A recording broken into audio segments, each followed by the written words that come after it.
morning. This is my Glamic mix. I'm going to share the recipe in the comments. It's basically a just add water pancake mix. Add some water. Easier to do if you have two hands. And just mix that up real good till there's no more real obvious lumps. That's a little soupier than I usually make it. That's almost just like pancake mix. So we'll see how this goes. Always make sure you have a little bit of fresh water on hand to dip your hands into, because then your hands won't stick to the batter. First, we're going to get the coffee on. My converted Snow Peak Titanium 1100 coffee percolator. Big shout out to Mitch, this kid I used to teach bagpipes to in cadets. He works with me now. Turned into a giant. He's this huge guy. Anyway, he came to work one day and had this big old percolator. That came with it. And it just fits perfectly. The lid fits perfectly. So. The age-old problem of finding the thing in the bucket. So much stuff.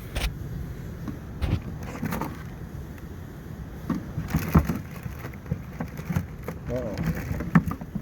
Did I not pack the coffee? Did I forget to pack the coffee? There's the coffee. That was close, folks. Coffee's in. This little thing goes on. It goes on. We're ready.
Gets to looking like that on the edges, you gotta ask yourself, are you the guy that's gonna try and just flip that in the air, or do you want to use your spork as a kind of a spatula and try and flip it over? So normally I would have jam or maple syrup, or it'd be fresh blueberry season, and I'd have something to go with this of a saucy nature. But in my haste to pack night before last, I forgot to grab something like that. I do, however, have brown sugar for my coffee, and I've got butter that I was using for the fish. So I'm going to try to make a on-the-fly cowboy salted butterscotch. So we'll see how that goes. I'm pretty good with sauces. I think it'll go well. This is just shaping up to be a really good trip. Okay, got my Glamic, my big old cup of coffee.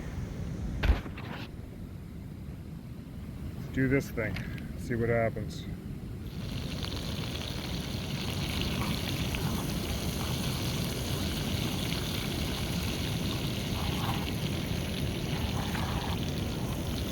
I might add a little bit of coffee just to loosen it up.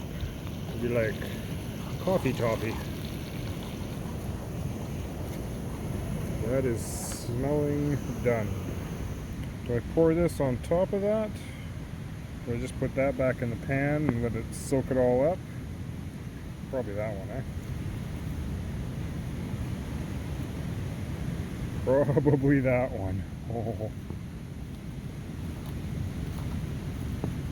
Look at that. Oh. Just flip it over.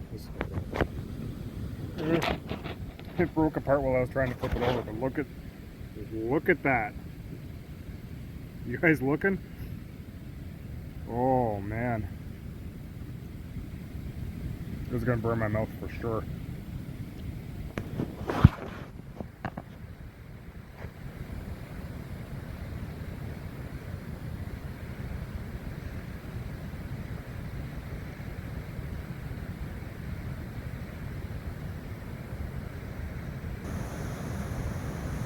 Oh.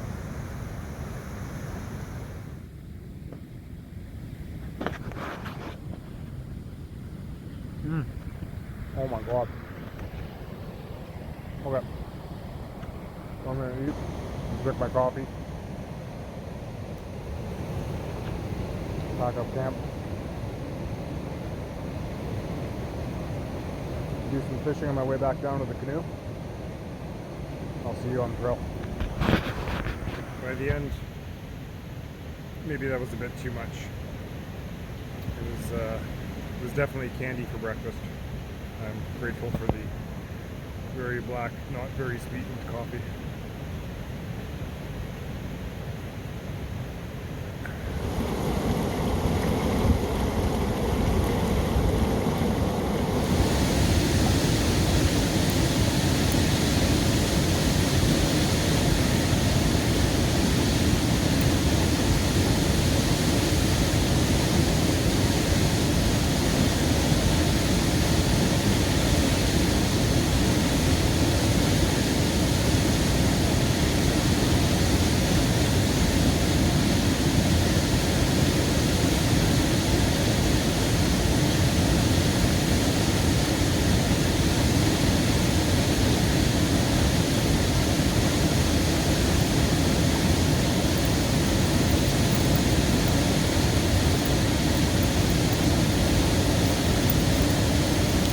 Okay, little guy.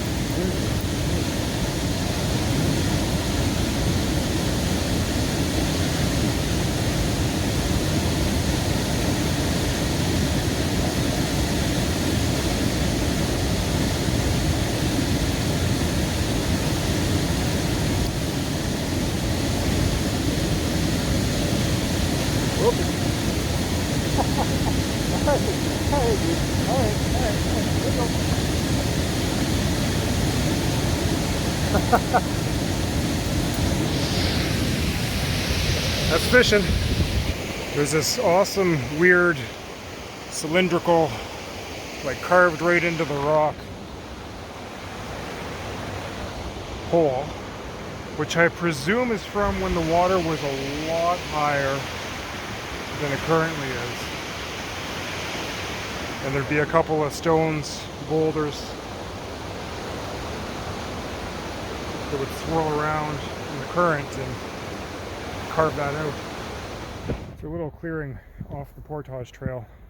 This would have been a really good contender for a campsite, although it's not marked as one. There's a really nice flat pad for a tent there, sandy.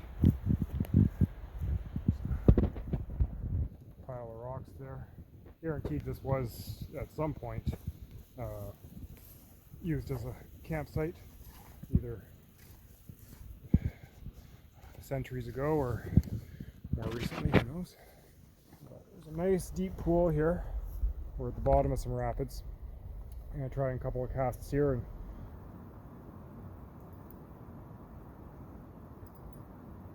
pink bell, silver spinner, blue fox vibrix.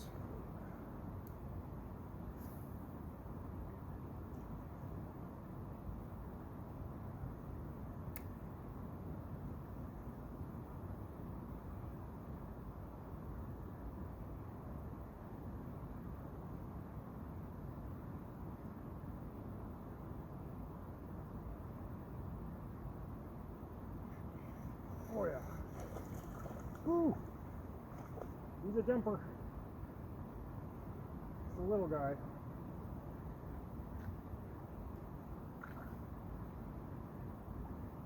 That's flipping.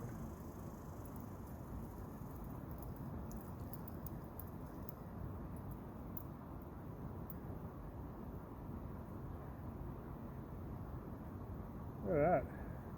This guy has had a chunk taken out of him.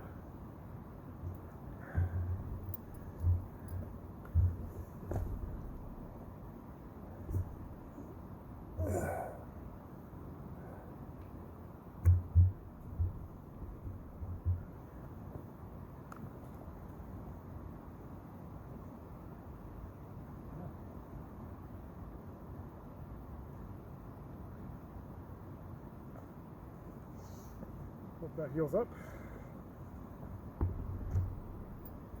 Apparently pink and silver is where it's at today.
When Heather and I did this Sand River trip last year,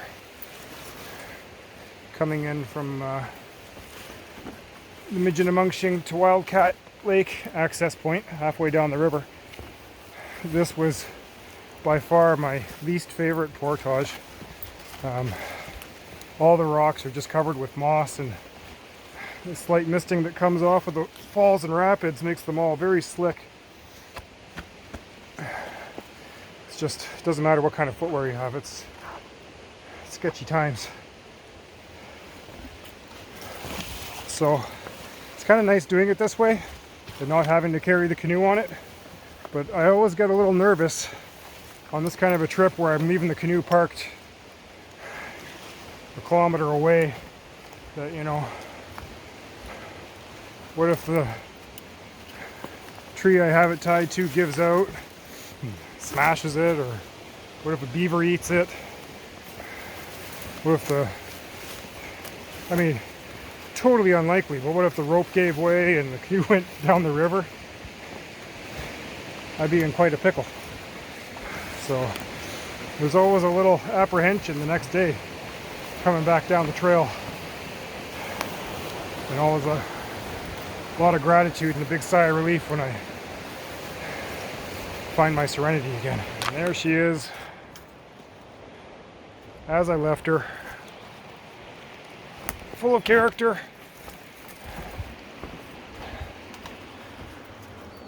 Probably still waterproof enough to get me home. There's a couple of, yeah, that's gonna take some, to do something about that. It's half the fun of having a canoe. Repairing it in the off season. And I'll know that fiberglass patch will always remind me of this late September Sand River journey. It is warming up like it is mid-August, so anyways. I've got two 90-meter portages, a 200-meter portage, a 265, and then a 235, and then the portage up to the car, which is only maybe 150. That's it. Everything's downhill from here. There is a 500-meter portage if I don't feel like getting my feet wet and lining the canoe down the rapids that I lined up, but my feet are kind of already wet from yesterday, and I'd be, I think, foolish to carry everything when I could just float it down. It's not like that's going to get any less scratched up than it is anyways, so that's the plan. Yeah, we're already starting the day off right. Nice swamped waterproof shoes. Because this landing is horrible. Like I got shallow rocks right there. Obviously not getting around those. I'd have to go up current to get into that channel. So, I mean, it is what it is. At least it's not snowing.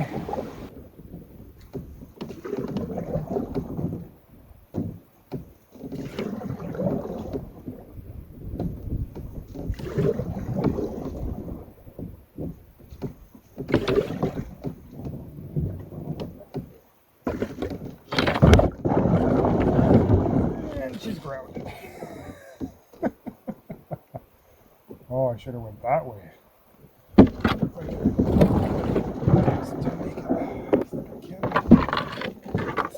Let's see, eh? There we go.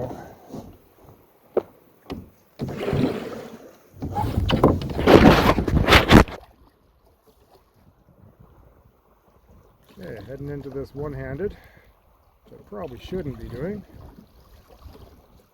Look at that. Beautiful. That's so much easier going down than coming up. When in doubt, scout it out. This is that gnarly portage. It's a very clear line coming through here. Here's where it gets tricky. Do you go this way, chance that very narrow gap and through, or go around this way? There's a lot of shallow rocks there to hit though too. Let's have a closer look. Now, if the weather was a bit warmer, and if I wasn't doing this solo, if I had another, especially another like person with another canoe here, I wouldn't hesitate to do that in a second. I'm pretty sure when Heather and I came down the river last year, that's the route we took. We actually did that, but the water level was probably, I don't know, 6 inches to a foot higher. So it's a very short portage. It's not worth the risk today to do it.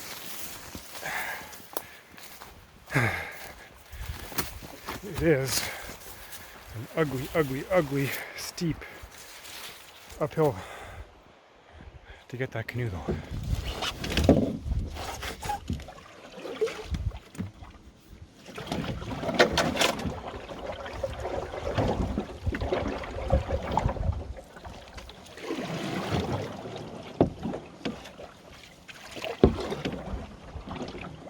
As I'm paddling back, I'm thinking of what a humbling experience this is. You know, 500 years ago or longer, this was the way. Except instead of having all the high-tech gear that I'm using, and instead of just an overnight trip, people will be paddling up from the coast of Superior to the inland lakes for the winter, and that was it. They'd make camp at their winter hunting grounds, and it's hard to imagine, you know. I have a hard time surviving the winter in the comfort of my cozy apartment with gas heat and a 20-minute ride to the grocery store. So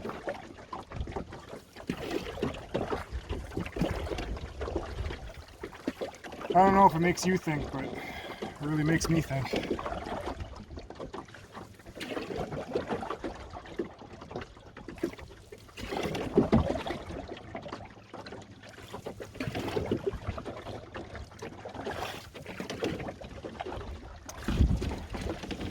have we here?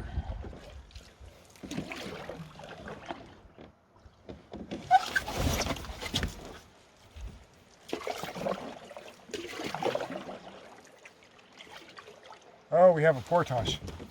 We've reached high cliff already. The water is way too low. I know in the spring when the water's high, this is definitely a navigable set of rapids. But I look down there and all I see is white, which means no good. I would have no bottom to the canoe left. Less bottom than I currently do. Already not very much.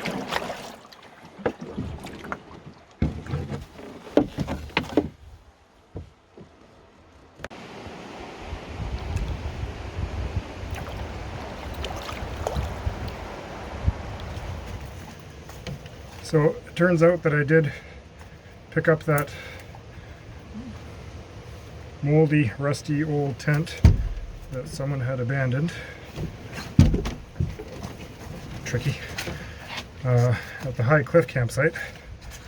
And originally I was just going to throw it out, but now I'm thinking that I'm going to take a look at it, see what needs to be done, have a go at repairing it, maybe also do some upgrades, clean it real nice, maybe keep it, but maybe if it's cool enough and I can auction it off for $100 or something, I might just do that and donate whatever I sell it for to the backcountry Ontario parks, specifically for the preservation and upkeep of the backcountry portage trails and campsites. I think everybody would win there. I like a project. It would be great to see less people presence back here. I mean, it'd be great if people would just go ahead and pick up after themselves, but you know, what can you do? You can find an old tent, you can repair it, make upgrades, auction it off, and donate those proceeds to Ontario parks. That's what you can do. And that's what I'm going to do.